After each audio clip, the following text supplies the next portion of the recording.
Suara barang pecah terdengar begitu kencang hingga membuat orang yang ada di dapur terperanjat. "Bu Anissa nggak apa-apa?" tanya seorang pegawai menghampiri Anissa yang sedang berdiri dengan tubuh gemetar dan tatapan kosong. "Ayo, ibu duduk dulu di sana." Pegawai tadi merangkul bahu Anissa untuk duduk di kursi yang ada di tempat itu, kemudian mengambil air minum dan memberikannya pada sang atasan. "Ibu minum dulu." Tidak langsung menurut, Anissa menoleh pada gadis itu, menatapnya untuk beberapa saat, baru setelahnya ia menerima gelas yang disodorkan. "Makasih, Tita," ucapnya. Anissa meneguk air tanpa warna itu hingga menyisakan sedikit, kemudian meletakkan gelas itu di atas meja. "Ibu nggak apa-apa?" Tita mengulang pertanyaan yang sama seperti sebelumnya. "Saya nggak apa-apa," jawab Anissa sambil meraba dadanya yang berdegup kencang. Entah kenapa tetapi perasaannya menjadi gelisah sekarang. Soal piring pecah, ia sudah pernah melihat dan mendengar suaranya, bahkan mengalami sendiri pun ia sudah pernah. Tetapi entah kenapa sekarang kejadian piring pecah itu membuat perasaannya linglung dan tidak karuan. Ken, ya Allah, lindungilah selalu mereka kapanpun, dimanapun dan dari apapun, batin Anissa ketika teringat pada kedua anaknya. Namun ia masih berusaha untuk tetap berpikir positif. Jika terjadi sesuatu pada mereka, pasti pihak sekolah atau siapapun akan memberi kabar padanya, setidaknya tentang Keandra. Tetapi sampai saat ini tidak ada. Mungkin cuma perasaan aku aja. Wanita dua anak itu kembali membatin. "Ibu istirahat aja ya, kayaknya ibu sakit. Wajah ibu juga pucat," ujar Tita. "Mau saya antar ibu ke ruangan?" Ia menawarkan diri. "Nggak usah, saya nggak apa-apa kok," jawab Anissa, kemudian bangkit berdiri. Bukannya kembali ke ruangan, tetapi Anissa pergi untuk mengambil sapu. Tita segera menghampiri. "Ibu mau ngapain?" tanyanya. "Saya mau bersihin pecahan kaca, takutnya ada yang nggak tahu dan malah terluka nanti," jawab Anissa. "Nggak usah Bu, biar saya aja, ibu lebih baik istirahat," sahut Tita yang khawatir dengan keadaan Anissa yang terlihat pucat. "Saya nggak apa-apa kok, nggak perlu istirahat," gila Anissa. Mereka baik-baik aja. Perasaannya masih tidak enak. "Tapi wajah ibu pucat loh." "Udah, ini biar saya aja yang bersihin, ibu istirahat aja." Tita mengambil alat kebersihan dari tangan Anissa. "Ayo saya antar ibu ke ruangan."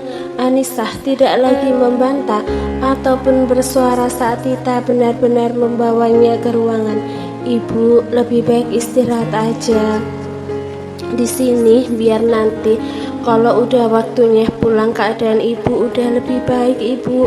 Ibu kan nyetir mobil sendiri," ujar gadis itu lagi.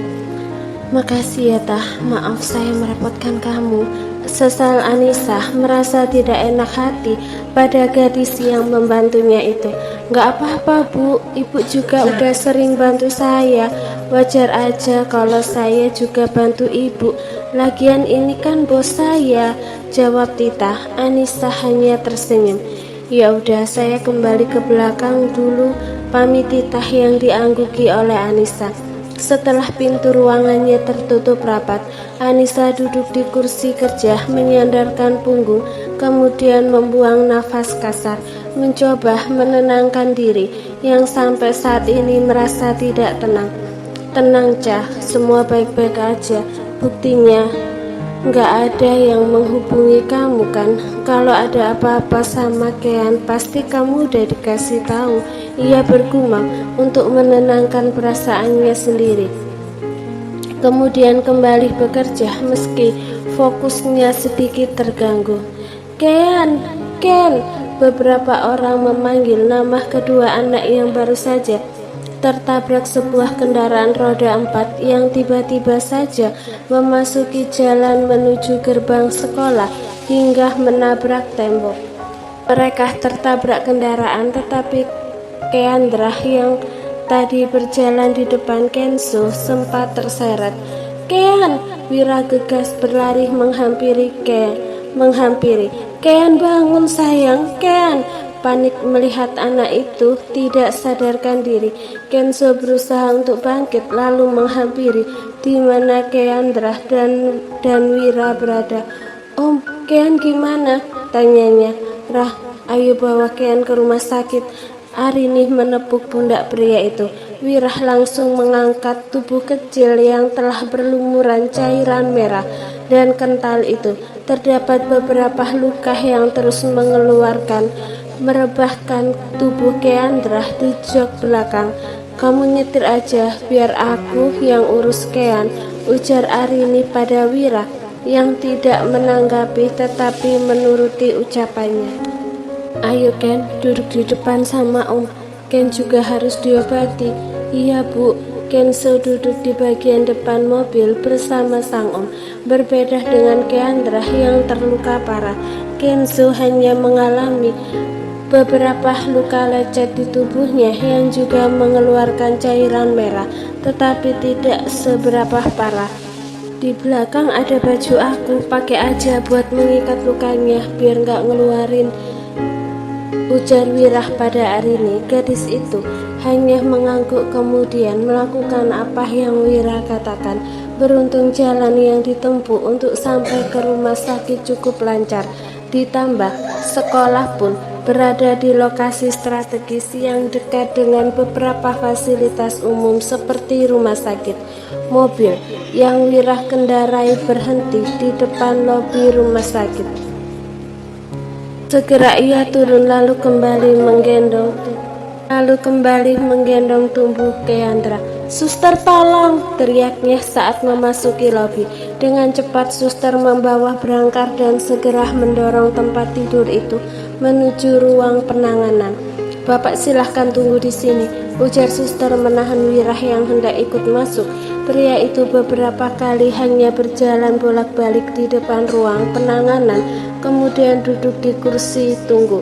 Kedua siku tangan ia topang di atas lutut kaki. Dua telapak tangan menutupi wajah. "Maaf Pak, ini kunci mobil Anda." Seorang petugas keamanan menghampiri Wira, lalu menyerahkan kunci mobil. Pria itu menoleh, berpikir sejenak, tetapi sejurus. Kemudian ia mengingat sesuatu. "Oh iya, terima kasih Pak," balas Wira seraya menerima benda itu. Karena buru-buru ia tadi langsung turun setelah mengaktifkan rem tangan. Bahkan mesin mobil pun lupa ia matikan. "Sama-sama Pak, kalau begitu saya permisi, mari." "Silahkan," angguk Wira. "Om." Wira menoleh saat mendengar seseorang memanggil. Kenzo dan Arini segera melangkah mendekati. "Gimana keadaan Ken sekarang?" bertanya saat anak itu duduk di sampingnya. "Aku nggak apa-apa Om, cuma luka-luka, tapi udah diobati," jawab Kenzo. "Gimana keadaan Kean Om?" Wira menggeleng. "Kean masih di dalam," menghela nafas panjang. "Rah, kamu udah kasih tahu ibunya Kean?" tanya Arini. "Astagfirullah," Wira mengusap wajahnya sendiri. "Aku lupa. Kalau gitu biar aku yang kasih tahu aja," kata Anissa sambil merogoh ponsel. "Jangan," cegah Wira kemudian bangkit berdiri. "Biar aku aja yang jemput. Dia mudah banget panik. Kamu tolong temani dulu Ken di sini. Kalau ada apa-apa kabari aku segera." Arini mengangguk tanpa mengatakan apapun, hanya menatap sesaat ketika Wira berlalu, kemudian menoleh pada pintu ruangan di mana Keandra berada. "Semoga aja Kean gak apa-apa ya Bu," ujar Kenzo lirih. Amin, ibu yakin Ken pasti baik-baik aja. Soalnya Ken itu anak yang kuat. Ken juga bantu doa biar Ken baik-baik aja, saut Arini sambil mengusap punggung anak didiknya. Iya bu, aku juga suka doa biar Ken selalu dilindungi oleh Allah. Sendu anak laki-laki itu. Amin. Arini mengusap bahu Kenzo. Apa bu Arini udah kasih tahu ayah? Tanya Kenzo teringat pada sang ayah. Udah, tadi ibu telepon ayah Ken, tapi nggak diangkat. Akhirnya ibu kirim pesan aja, tapi belum dibaca sih. Mungkin masih sibuk, jawab Arini. Bu Arini bilang apa sama ayah? Kenzo menatap wali kelasnya tersebut. Ibu cuma bilang Ken mengalami kecelakaan kecil dan udah diobati, lalu minta ayah Ken jemput Ken di sini, jawab Arini. Tapi aku nggak mau pulang bu. Loh kenapa? Ken kan harus istirahat. Aku mau nungguin Ken sampai Ken sadar bu, jawab Kenzo. Arini mengusap kepala Kenzo. Ibu tahu Ken peduli sama Ken, tapi Ken juga kan lagi sakit. Coba lihat ini badan Ken, banyak luka. Ken harus istirahat loh. Tapi bu, aku mau nemenin Ken. Kasihan Ken kalau sendiri. Ken, dengarkan ibu, dokter bilang tadi Ken harus istirahat dan minum obatnya. Jadi Ken harus pulang nanti kalau ayah Ken jemput. Lagi pula Ken gak sendirian kok, nanti juga akan ada ibunya Ken dan juga Om Wira. Ibu, aku maksud ibunya Ken ralat Arini. Nama kalian hampir sama, ibu suka kepleset, gagahnya. Kenzo diam karena sebenarnya ia ingin tetap berada di sana. Ken tenang aja, nanti ibu akan kasih tahu Ken kalau Ken udah sadar. Arini masih mencoba memberi pengertian karena bagaimanapun Kenzo memang perlu istirahat yang cukup karena anak itu pun sakit.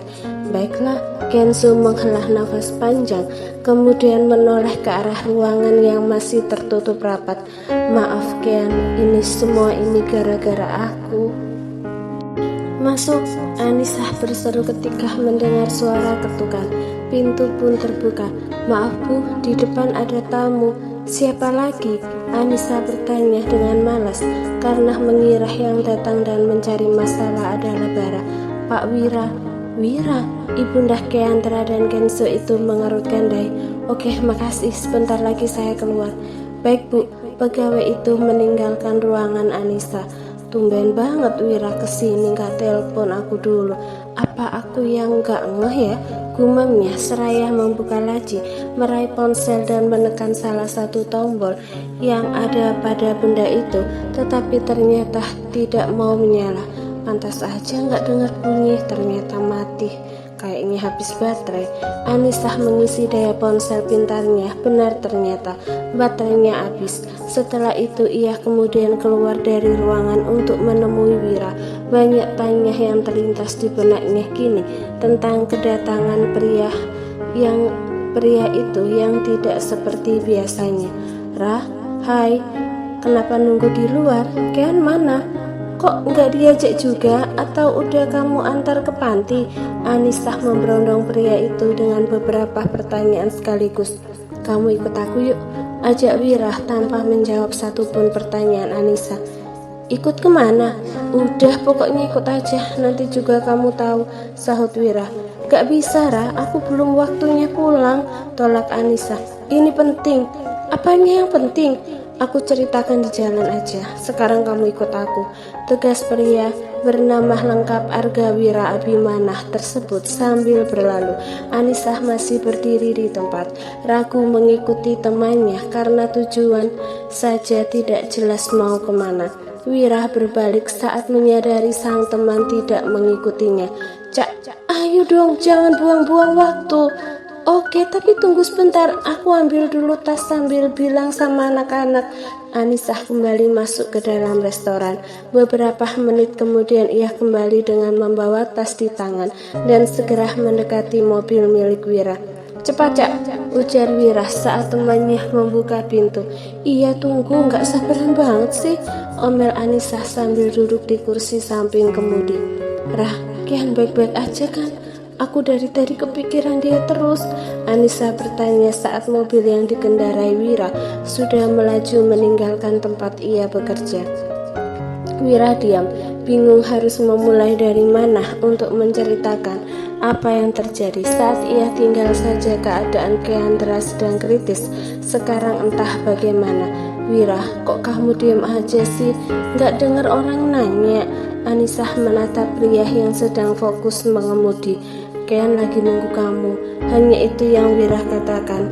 Tidak tahu lagi harus mengatakan apa sekarang. Anissa menatap tajam ke arah Wira. Jawaban kamu kedengaran aneh. Apa ada sesuatu yang terjadi sama Kean? Perasaannya sejak tadi tidak enak semakin bertambah. Jawab dong, Rah. Anissa sudah mulai kesal karena sikap Wira yang tidak seperti biasa justru membuatnya semakin khawatir. Ada sedikit masalah tadi di sekolah, sahut Wira. Masalah? Masalah apa?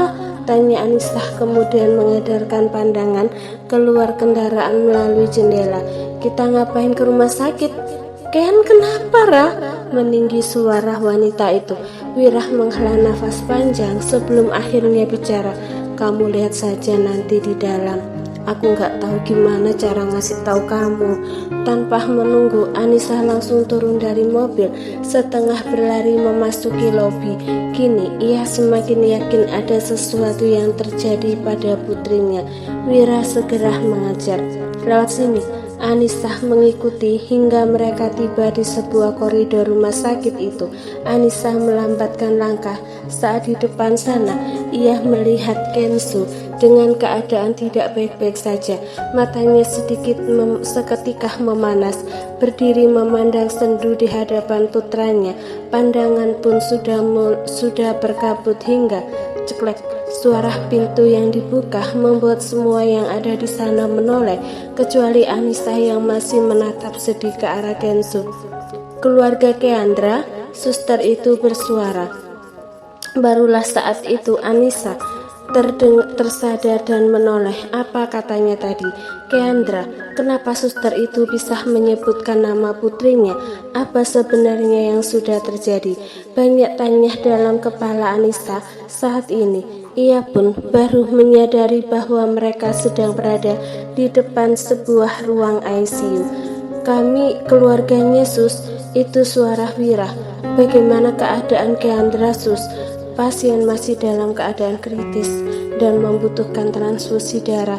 Kebetulan golongan darah pasien juga termasuk jenis yang langka dan kami tidak memiliki persediaan untuk saat ini. Apa Anda atau istri Anda memiliki golongan darah yang sama? Raut wajah Wira seketika menjadi muram. Ia menggelengkan kepala tanpa tahu pasti bahwa golongan darahnya dan Keandra berbeda. Anak itu memiliki salah satu golongan yang langka. Anissa sudah bisa menguasai kesadaran dan menyadari apa yang terjadi. Segera menghampiri. Saya ibunya, Sus. Ambil saja darah saya. Apa golongan darah ibu? Oh, negatif. Anissa menggeleng. Maaf Bu, pasien memiliki golongan darah A negatif. Ibu tidak bisa mendonorkan darah ibu untuknya. Sesal suster. Kenapa Sus? Saya ini ibunya. Kenapa saya nggak bisa tolong anak saya sendiri? Bentak Anissa antara sedih dan marah karena ia sendiri pun tahu tidak bisa mendonorkan darahnya untuk sang anak. Kami membutuhkan golongan darah A atau O dengan resus negatif Bu, sesuai dengan kebutuhan anak ibu. Ajar suster wanita itu menjelaskan. Itu nggak adil Sus, saya ibunya. Saya nggak bisa biarin anak saya kritis. Ambil darah saya Sus, ambil. Dengan penuh emosi Anissa menyodorkan tangannya pada sang suster memaksa. Maaf ibu tidak bisa, balas suster dengan lemah lembut. Ia paham bagaimana perasaan keluarga pasien. Cah, kamu tenang dulu ya, bujuk Wira. Anissa menoleh pada pria itu, menatap dengan tajam. Tenang kamu bilang, anakku lagi sakit parah dan kamu minta untuk tenang. Amuknya, bukan gitu Cak, ini rumah sakit. Ini rumah sakit juga. Kamu gak boleh berisik. Wirah berkilah kemudian menoleh pada Arini yang sejak tadi berdiri bersama Kengso menjadi penonton, memberi isyarat pada wanita itu untuk membantu menenangkan Anissa. Ken, tunggu sebentar ya, duduk dulu di sini, ibu mau nemenin dulu ibunya Kean, ujar Arini yang paham dengan isyarat yang Wirah berikan. Iya bu, angguk Kenso kemudian duduk di kursi yang sebelumnya ia tempati. Arini merangkul kedua bahu Anissa yang sempat terperanjat saat ia sentuh. Mari bu, kita duduk di sana, ajaknya. Anissa menurut dengan langkah gontai.